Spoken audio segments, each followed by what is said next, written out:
In the quiet suburbs of Minnesota, a chilling mystery gripped the nation for nearly 3 decades.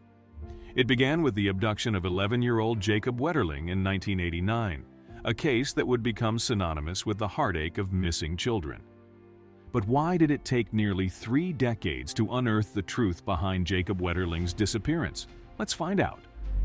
So, what was the incident that started all this? Jacob Wetterling was an 11-year-old boy living in St. Joseph, Minnesota.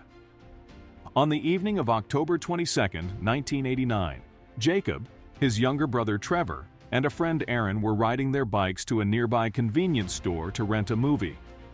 On their way back, they were stopped by a masked gunman who ordered them to lie face down in a nearby ditch. The abductor then asked each child their age, and after learning Jacob was the oldest, he told the other 2 to run into the woods and not look back, or else he would shoot. And this was the last time anyone saw Jacob alive. This horrifying event marked the beginning of a mystery that would remain unsolved for nearly 3 decades. Despite a massive search effort involving law enforcement agencies at all levels, as well as community volunteers, Jacob Wetterling could not be found. 4 months after the abduction of their son Jacob in 1989, Jerry and Patty Wetterling founded the Jacob Wetterling Foundation. This nonprofit organization aimed to advocate for children's safety, emphasizing the importance of protecting children from abduction and exploitation. The Wetterling family's profound loss and their dedication to preventing similar tragedies inspired the creation of this foundation. In 1994, the federal government enacted the Jacob Wetterling Act, which was named in honor of Jacob Wetterling himself. This groundbreaking legislation marked a significant step in addressing child safety and combating child abduction and exploitation. Notably, it was the first law to establish a state sex offender registry, requiring convicted sex offenders to register their whereabouts with law enforcement authorities. Over the years, the Jacob Wetterling Act underwent several amendments to strengthen its provisions. 2 prominent amendments include Megan's Law in 1996 and the Adam Walsh Child Protection and Safety Act in 2006. Megan's Law expanded public access to sex offender registry information, while the Adam Walsh Act further enhanced sex offender registration and notification requirements.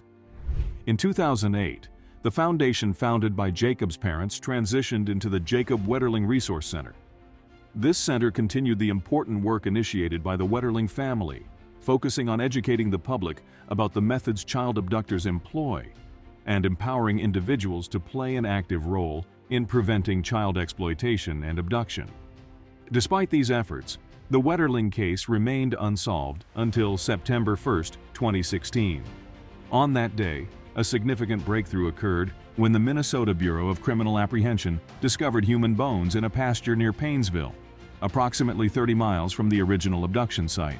The Wetterling family, along with local law enforcement, confirmed on September 3rd that these remains were indeed those of Jacob Wetterling, verified through dental records. This discovery was a result of a stunning revelation by Danny Heinrich, a long-standing person of interest in the case, and the abduction of another 12-year-old boy, Jared Shirel, in nearby Cold Spring. Heinrich provided information about Jacob's whereabouts, leading authorities to the pasture where the remains were found. This revelation effectively ended the decades-long mystery surrounding Jacob's disappearance. On September 6, 2016, Danny Heinrich confessed to the unthinkable crimes of kidnapping, sexually assaulting, and murdering Jacob Wetterling, as well as the abduction and sexual assault of Jared Shirel.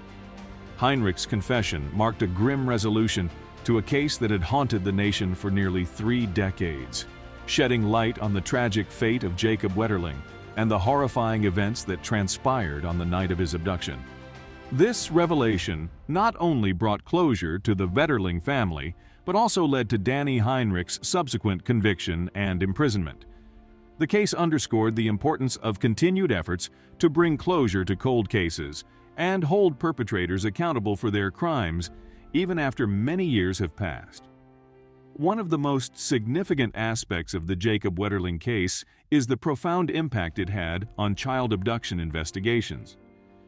Jacob's abduction led to the establishment of the National Center for Missing and Exploited Children in 1984, and his family's tireless advocacy work contributed to the passage of the aforementioned legislation. These developments fundamentally changed how law enforcement agencies respond to missing child cases and handle information related to sex offenders. Additionally, the case highlighted the importance of community involvement in searching for missing children. The massive volunteer effort to find Jacob demonstrated the power of a united community, and it served as a model for future search efforts. The tragic nature of the case also sheds light on the trauma experienced by the families of missing children. The Wetterling family's relentless pursuit of answers and their advocacy work helped bring attention to the emotional toll that these cases take on families and the need for support and resources for them.